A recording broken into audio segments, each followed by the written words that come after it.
Pur mantenendo le distanze, Marzia, siamo all'inizio di questa pacifica manifestazione e mi sembra che è abbastanza sentita. Cosa ne dici?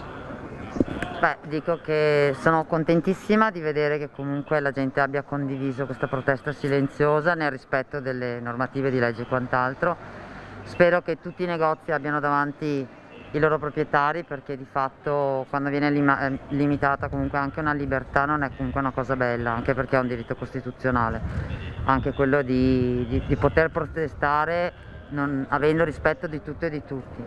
Noi vogliamo, come tanti altri hanno fatto, consegnare le chiavi, la chiave che simboleggerà comunque tutte le attività al nostro sindaco, se ne avremo la possibilità, perché i nostri destini sono in mano a qualcun altro. E io ho fatto un cartello dove c'è scritto che io posso fallire per magari mia mancanza o perché non sono adeguata e quant'altro, ma far fallire un negozio per una inadeguatezza e mancanza del sistema, questo no, mi dispiace veramente.